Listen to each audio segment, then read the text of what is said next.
오늘 본문의 말씀은 인류가 타락하고 범죄하여 하나님의 완벽한 창조 세계를 무너뜨리는 장면입니다. 성경 전체를 통틀어서 가장 비참하고 최악의 장면이 아닐까 생각해 봅니다. 예수님이 십자가에서 죽으시는 장면도 우리에게는 슬픈 장면이죠. 그러나 예수님은 온 인류의 구원을 위해서 십자가 고통을 받으셨습니다. 그런데 오늘 본문의 말씀은 온 인류를 저주 아래로 끌고 가는 장면입니다. 그럼에도 불구하고 놀랍게도 평화롭고 놀랍게도 차분하고 범죄하는 인간이 놀랍게도 자발적입니다. 강압이나 강제가 없죠. 폭력도 없습니다. 너무 잔인해서 눈을 감아야 하는 장면도 없습니다. 평범하고 차분하고 단순한 장면들이지만 온 인류를 저주 아래로 이끌어가는 장면입니다. 기억해야 돼요. 사탄의 유혹은, 죄의 유혹은 오히려 평화롭고 인격적이다 하는 것을 기억해야 됩니다. 세상에 참 나쁜 사람이 많잖아요. 그리고 폭력적인 장면들도 굉장히 많이 있습니다. 그런데 우리 믿음의 사람들에게는 폭력이란 오히려 신앙을 견고하게 하는 그런 상황이 되기도 합니다. 폭력을 통해서 우리로 하여금 죄를 짓도록 하지 못하죠. 믿음의 사람들은 핍박이 오면 올수록 믿음을 견고하게 하고 예수 그리스도에 대한 신앙을 더 굳건하게 합니다. 진정한 사탄의 유혹은 우리로 하여금 자발적으로 죄를 짓도록 만드는 겁니다. 슬그머니 다가와서 그럴듯한 말로 속삭이고 그렇게 행하는 것이 옳은 것 마냥 우리를 유혹해서 죄를 짓도록 하는 것이 사탄의 유혹입니다. 오늘 본문의 말씀에 그런 사탄의 유혹이 나타나는데 과정을 좀 살펴볼 필요가 있어요. 정말 중요한 장면들이죠. 먼저 뱀이 등장합니다. 오늘날 우리는 뱀을 길가에 지나가는 뱀만 봐도 아주 끔찍하게 생각하죠. 그리고 뱀은 우리 신앙인들에게 있어서 사탄을 상징하는 동물이 되었습니다. 그러나 고대에는 뱀을 그렇게 부정적으로 보지만은 않았습니다. 특히 고대 중동 지역의 신의 형상을 보면 거의 뱀이 등장하죠. 뱀을 악의 상징으로 봤다면 그렇게 형상을 만들어서 몸에 달고 다니지는 않았겠죠. 가나안 땅의 주신은 바알입니다. 그리고 그 바알을 상징하는 여러 가지 형상들이 있는데 그 형상 중에 대표적인 것이 뱀이었습니다. 그때 뱀은 풍요와 다산을 상징하고 있습니다. 아랍 신화에도 뱀이 등장하는데 그때 뱀은 그 속에 영이 들어있는 영물로 보고 있습니다. 뱀은 영적인 동물이다 이렇게 보고 있죠. 애굽의 왕관에도 뱀의 그림이 새겨져 있죠. 왕을 보호한다는 뱀의 여신 부토라는 신이 있는데 그 신을 상징하는 동물이었습니다. 그러니까 뱀은 영물로서 다른 짐승보다 탁월하게 뛰어난 존재로 고대에는 생각했던 것이 그 당시 상황이었습니다. 그러나 성경에 의하면 뱀은 하나님의 피조물일 뿐입니다. 본문에 이렇게 되어 있죠. 뱀은 여호와 하나님이 지으신 들짐승 중에 여호와 하나님이 만드신 들짐승 중에 하나가 뱀이었습니다. 이것은 무엇을 의미하냐면 그 무엇이라도 하나님의 통치 아래에 있다 하고 그것을 우리에게 말씀하고 있는 겁니다. 뱀은 사단의 상징물이 되었지만 뱀이 짐승으로서 뱀이든 아니면 사탄으로서 뱀이든 그것이 무엇이든지 간에 여호와 하나님이 지으셨다 이렇게 기록하고 있습니다. 모든 것은 하나님의 통치 아래에 있다. 하나님 외에 다른 것은 다 피조물일 뿐이다. 유일하신 신은 오직 여호와 하나님 한 분밖에 없다. 여호와 하나님 한 분 외에는 그냥 피조물일 뿐이다. 그리고 그 피조물이 하는 모든 것은 하나님의 섭리와 주권 아래에 있다 하는 것을 말씀하고 있습니다. 이 뱀이 하와에게 다가와서 하와를 유혹합니다. 하와를 유혹할 때 다짜고짜 야, 저 선악과 따먹어. 안 따먹어 확 죽는다. 이렇게 유혹한 것이 아니죠.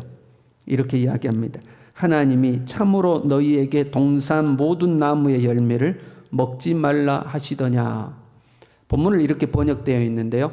원문의 뉘앙스를 좀 더 살려서 번역하면 이렇게 알 수가 있습니다. 하나님이 동산의 나무 모든 열매를 하나도 따먹지 말라고 하셨다는데 참으로 사실이 틀림없느냐, 이렇게 되어 있습니다. 하나님이 동산의 나무 모든 열매를 하나도 따먹지 말라고 하셨다는데 참으로 사실이 틀림없느냐 하고 물어봤습니다. 뉘앙스가 조금 다르죠? 뱀은 지금 하와와 인격적으로 대화를 하고 있습니다. 그러나 아주 간교한 질문을 던지고 있습니다. 사람의 말이 다르고 다르다고 그러잖아요. 어떤 표현을 쓰느냐에 따라서 사람이 거기에 반응하는 감정이 달라질 수 있습니다. 뱀은 전체를 부정함으로 감정적으로 부정적인 감정을 만들어내는 표현을 사용하고 있습니다. 그런 거 있잖아요. 우리가 기분 나쁘면 만약에 부부간에 서로 감정이 상했어요. 그럼 아내가 남편한테 이렇게 표현하는 경우가 있죠. 당신은 맨날 그래. 당신은 맨날 그래. 근데 맨날 그래요, 안 그래요? 사실 맨날 그런 건 아니죠. 좋을 때도 있고 안 좋을 때도 있고 그러잖아요. 근데 당신은 맨날 그래. 전체를 다 부정하는 거죠. 전체를 부정함으로 자기 감정 상했음을 표현하고 그 표현은 상대방에게 부정적인 이미지를 주죠. 당신은 뭐든지 당신 마음대로 하려고 그래. 사실 뭐든지 마음대로 하진 않죠. 어쩔 때는 그 아내 마음대로 하고 어쩔 때는 남편 마음대로 하고 어쩔 때는 자녀 마음대로 하기도 하죠. 그런데 기분이 나쁘면 당신은 뭐든지 당신 마음대로 하려고 그래. 이제 이렇게 표현하는 거죠. 전체를 부정하는 거죠. 내가 원하는 것은 하나도 안 해줬어. 하나도 안 해주진 않았겠죠. 이것도 해주고 저것도 해줬겠죠.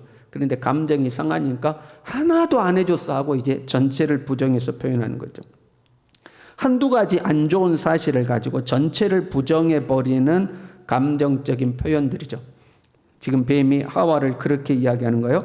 동산의 나무 모든 열매를 하나도 따먹지 말라고 하셨다는데, 모든 나무의 열매는 하나도 따먹지 말라고 하셨다는데 전체를 다 부정하고 있습니다. 그걸 통해서 하나님의 이미지를, 부정적 이미지를 만들고 있습니다. 하나님이 너한테 하나도 먹지 말라고 하셨다며 하고 부정적 이미지를 만들고 있죠.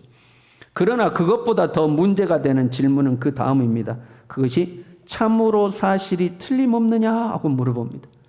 동산의 나무 모든 열매는 하나도 따먹지 말라고 하셨다는데 그것이 참으로 사실이 틀림없느냐? 그것이 사실이 틀림없냐? 하고 물어보고 있습니다.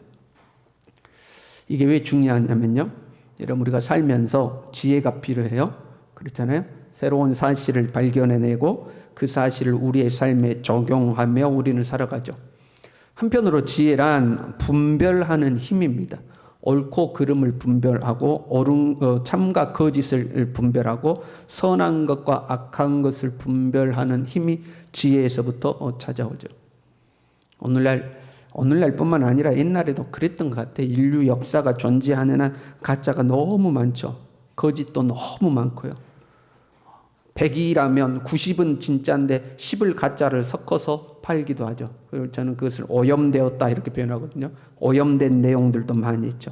알고 속이는 것도 있고 모르고 자기도 모르는 사이에 속이는 것들도 있고, 그래서 우리에게는 지혜와 분별력이 필요합니다. 어떤 내용이든지 잘 들여다봐야 되고 앞뒤를 잘 헤아려야 하고 때로는 분석하고 파헤쳐서 감춰져 있는 것들을 잘 해석해내고 분별해내는 이런 지혜와 분별력이 필요합니다. 그러나 지혜를 동원하여 분석하고 파헤치고 해석하고 분별할 필요가 없는 것들이 존재합니다. 오히려 그렇게 해서는 안 되는 것들이 존재해요. 예를 들어볼게요. 어떤 집에 자녀가 도벽이 있는 자녀가 있다고 우리가 가정을 하고요. 도둑질하고 또 그 변상해주고 데려다 놓으면 조금 있으면 또 도둑질하고 이제 실수를 계속 반복합니다. 그래서 아버지가 어느 날 이 아들에게 이렇게 이야기합니다. 한 번만 더 그러면 너는 내 아들이 아니다. 한 번만 더 그러면 너는 다시는 우리 집에 들어올 수 없다 하고 아들을 혼을 냈습니다. 그러면 여러분, 그 말은 무슨 의미죠? 이 말에는 해석이 필요합니다. 한 번만 더 그러면 너는 내 아들이 아니다 하는 말은 정말로 아버지가 너는 내 아들이 아니다, 너하고 완전히 내가 분리되겠다, 그런 의미가 아니고 어떤 의미죠? 다시는 그런 일을 하지 말라 하는 이제 그런 의미를 가지고 있죠. 그래서 그걸 절대적으로 금지하기 위해서 네가 한 번만 더 그러면 너 내 아들도 아니다 하고 이야기하는 거죠. 요즘에는 부모님들이 그런 표현 안 하지만 옛날에는 부모님들이 그런 표현을 많이 했어요. 나가 죽어라. 나가 죽어라. 그럼 진짜 나가 죽기를 원하는 마음이 아니죠. 다시는 그런 짓을 하지 말라. 이제 이런 표현이죠. 이런 표현에는 해석이 필요합니다. 분별이 필요한 거죠. 정말로 부모님이 하시고자 하시는 그 말씀의 뜻이 무엇인가 해석하고 분별함이 필요합니다. 그런데요, 아버지가 만약에 이렇게 이야기했으면 다시는 도둑질하지 말라. 만약에 이렇게 이야기를 했어요. 그러면 이 말에는 해석과 분별이 필요한 것이 아니죠. 이것은 순종만이 필요합니다. 다시는 도둑질하지 말라 그러면 그것을 뭐 해석하고 파헤치고 분별하고 그럴 필요가 없는 말이에요. 다시는 도둑질하지 말라 그러면 순종만 해야 되는 말씀인 겁니다. 순종을 해야 하는 말씀에 해석을 할 필요가 없습니다. 순종을 해야 되는 말씀에는 순종만 하면 됩니다. 그런데 그 말씀에 해석을 하는 순간부터 자기 변명과 합리화가 가능해지기 시작합니다. 도둑질하지 말라. 그러면 도둑질 안 하면 돼요. 그런데 도둑질하지 말라는 것은 이런 이유 때문에 아버지가 하지 말라고 하셨을 거야. 그렇다면 저런 상황이 되면 도둑질해도 괜찮을 거야 라고 도둑질하지 말라는 데 대해서 해석을 붙이고 뭐 분석을 붙이고 하면 자기 합리화시킬 수 있는 그런 상황들을 만들어갈 수 있습니다. 절대 기준이 없어지는 겁니다. 선악과를 따먹지 말라 한 것은 해석이 필요한 명령이 아닙니다. 그냥 순종하면 되는 명령입니다. 선악과를 따먹지 말라 그러면 안 따먹으면 되는 겁니다. 뭐 더 이상 생각할 것도 없어요. 해석할 것도 없어요. 분별할 것도 없습니다. 분석할 것도 없습니다. 그런데 뱀은 슬그머니 와서 사람으로 하여금 그 선악과를 따먹지 말라는 명령을 생각하도록 질문을 던지는 겁니다. 절대적으로 그 먹으면 안 돼라고 생각하고 있는데 그 사람에게 왜 먹으면 안 되는데 하고 생각하도록 유도하고 있는 겁니다. 절대 기준을 없애버리고 자기 기준을 만들도록 유도하는 질문입니다. 우리가 하나님을 섬기는데 그냥 순종하면 되는 경건의 표준들이 있습니다. 예를 들면 기도는 우리 신앙생활에 굉장히 중요하죠. 우리의 영혼의 호흡과 같은 거죠. 그리고 그 기도는 하면 되는 겁니다. 그렇잖아요. 기도하라 하셨으니 기도를 하면 되는 겁니다. 기도에 힘쓰고 쉬지 말고 기도하고 기도를 하면 되는 겁니다. 그런데 그 기도에 우리의 해석을 갖다 붙이기 시작합니다. 꼭 말로 해야만 기도냐? 우리의 삶을 기도처럼 살아내면 그것이 꼭 기도다. 기도는 왜 하느냐? 네 삶을 하나님 앞에 똑바로 살기 위해서 기도하는 거다. 그러니까 굳이 말로 시간 내서 뭐라고 하나님 앞에 기도하지 않아도 네 삶을 하나님 앞에 똑바로 살면 그것이 곧 기도다. 여러분 그럴듯하지 않습니까? 제가 만들었어요. 멋있지 않습니까, 여러분? 그럴듯하잖아요. 그게 기도다 하고 기도에 대한 해석을 붙입니다. 그러면 이 사람은 점점 기도하지 않게 됩니다. 왜? 내 삶을 기도하듯이 살면 되는 거야. 처음에는 그렇게 살려고 애를 씁니다. 그런데 기도하지 않는 사람이 삶을 기도하는 것처럼 살아낼 수가 없습니다. 그리고 상대적으로 기도는 점점 약해집니다. 점점 기도가 끊어집니다. 그리고 이 사람은 영적으로 힘없는 자가 됩니다. 겉으로는 경건을 이야기하지만 그 속에는 아무것도 영적 힘이 없는 텅 비어있는 겉으로만 경건해 보이는 외식하는 사람이 되는 거죠. 하나님께서 사울 왕에게 아말렉과 전쟁하라고 말씀하셨습니다. 이것은 내가 아말렉에 대한 나의 원수를 갚는 전쟁이니까 너는 반드시 승리할 건데 아무것도 남김없이 다 진멸하라고 하나님이 명령했습니다. 그러면 사울은 더 이상 해석이 필요하지 않습니다. 진멸하라 그러면 순종하면 되는 겁니다. 그런데 전쟁에 승리하고 거기에 백성들과 자기 해석을 갖다 붙이죠. 어차피 죽일 것 하나님 앞에서 제물로 죽이는 게 훨씬 낫지 않겠는가. 자기 해석을 거기에 갖다 붙였습니다. 순종하면 될 건데 그 순종에다가 자기 생각을 갖다 붙이는 겁니다. 이래도 죽고 저래도 죽는 거 아닌가? 어차피 우리가 이걸 살려서 우리가 갈수록 이 짐승들의 새끼를 낳고 또 새끼를 낳아서 번성시키겠다는 게 아니고 이 전쟁터에서 죽이나 아니면 끌고 가서 하나님의 성전에서 죽이나 죽이는 것은 똑같은 거니까 이왕이면 성전에 데리고 가서 죽이는 게 낫지 않겠는가 하고 자기 해석을 갖다 붙이는 거죠. 그냥 순종하면 되는 일이죠. 사탄의 속삭임은 순종해야 할 것에 대해서 우리로 하여금 생각하도록 만듭니다. 그리고 그 생각은 하나님께 더욱 순종하고 더욱 헌신하도록 만드는 것이 아니라 자기 욕심을 따라갈 수 있는 길을 만들어줍니다. 우리가 하나님의 명령에서 생각해서 더 묵상해서 하나님께 더 순종하게 되는 것이 아니라 순종에서 점점 멀어지도록 만들고 그 순종에서 멀어지는 것을 합리화시킬 수 있도록 생각을 유도해 가는 겁니다. 너희가 결코 죽지 아니하리라. 너희가 결코 죽지 아니하리라. 하나님이 죽는다고 해놓은 것은 진짜로 죽는 것이 아니라 네 못 먹게 하려고 그런 거야. 야, 아버지가 너 더 이상 내 아들이 아니야 하는 것은 진짜로 네하고 부자지간의 연을 끊고자 원하는 것이 아니라 너 도둑질하지 말라고 한 거야. 이거는 정당한 해석이죠. 그렇잖아요. 그런데 사단은 그런 해석을 하지 않아야 할 것에 그 해석을 갖다 붙인 거예요.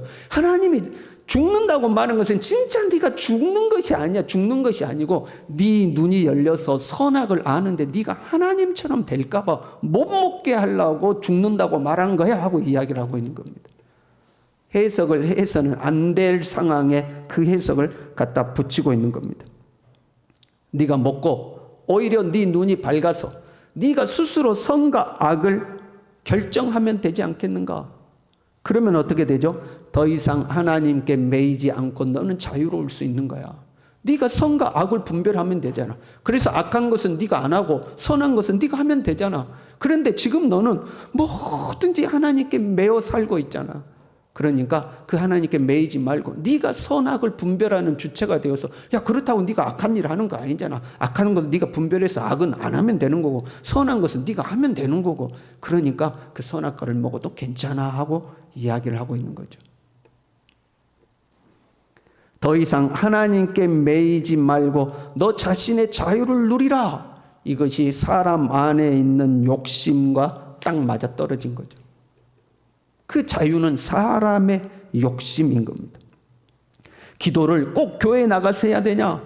또는 시간을 내서 소리 내서 기도해야만 기도냐? 그건 아니다. 네가 기도하듯이 삶을 살면 그것이 곧 기도다. 그 말이 왜 우리 마음 가운데 와 닿습니까? 아, 내가 이제야 진리를 알았구나.